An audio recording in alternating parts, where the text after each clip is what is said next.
It's Wednesday morning and it's time for our Allied Cooperative program.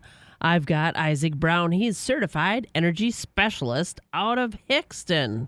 With the mild start to the winter, things are looking pretty good when it comes to supplies for Allied Cooperative. Yeah, Jill. So basically what we saw this year, and I think a lot of farmers can relate to that, is that we had kind of an unseasonably dry corn crop come off this year, and that led to a lot lower LP usage to, dry those kernels of corn down. So, going into what's projected to be a fairly mild winter, we don't have any long-term forecasts that are showing temperatures below zero. We're expecting that, LP pricing will stay fairly steady. I think a lot of folks think that we'll see pricing drop off when it's like this, but we still always have to remember that our largest consumer of LP is the export market, and at least through pretty much the duration of winter, we expect that exports will continue to be, at or near all-time highs when it comes to propane. And what about the supplies out there? I mean, we didn't take a lot to dry down that corn. We're going to be able to keep up with the supplies, whether it's used here in the U.S. or that export market?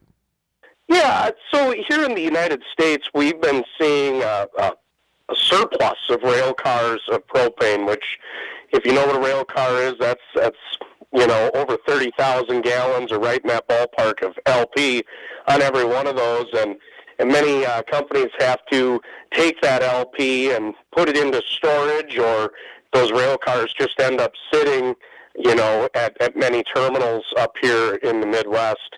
We're positioned well if things did change and all of a sudden we had an Arctic blast.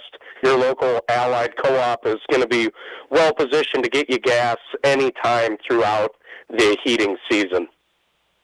And what about some of those other factors that we see that might affect our prices as we move on in through this winter season? Yeah, what we've seen is kind of a weaker demand in China. And, they've tried a couple stimulus plans over there to jumpstart their economy, but they've kind of been to no avail. There were a few positive reports out of China that some factories and different places like that were going to start ramping up some production, but right now they're kind of looking like hearsay. And basically, the big driving factor behind petroleum is going to be the U.S. Federal Reserve's approach to lowering interest rates. And they do have an upcoming meeting here in December that we're going to keep our eyes on to see if they do bring that interest rate down by, say, a quarter point or a half point.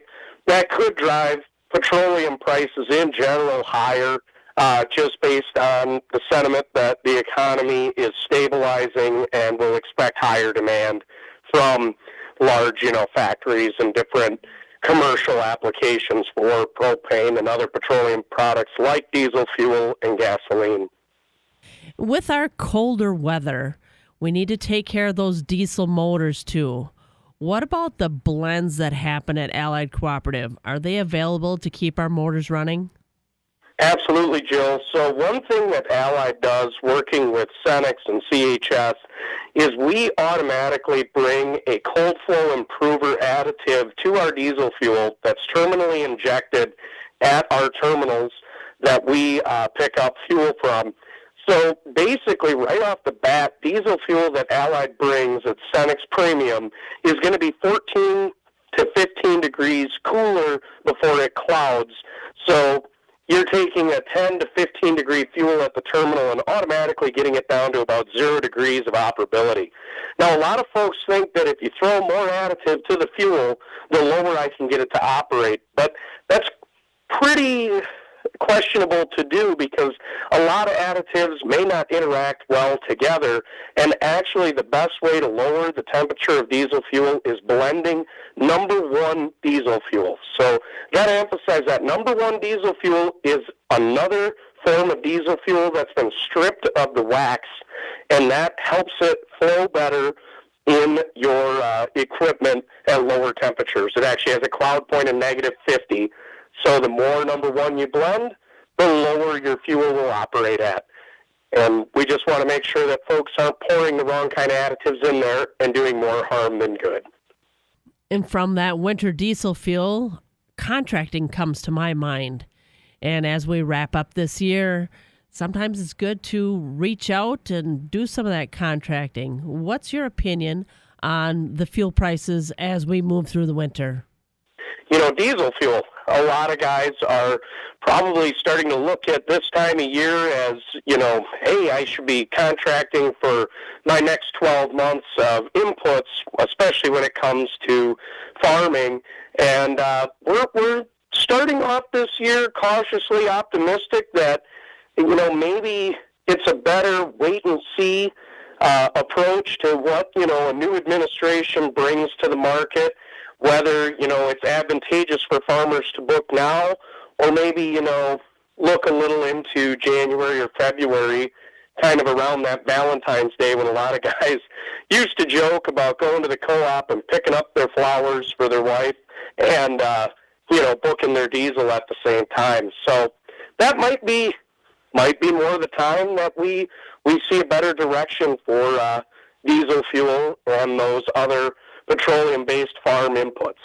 Always good to keep up on those LP prices at Allied Cooperative and some advice when it comes to contracting the diesel. And that was Isaac Brown, Certified Energy Specialist out of Hickston, with our Allied Cooperative program on this Wednesday morning. I'm Jill Welke.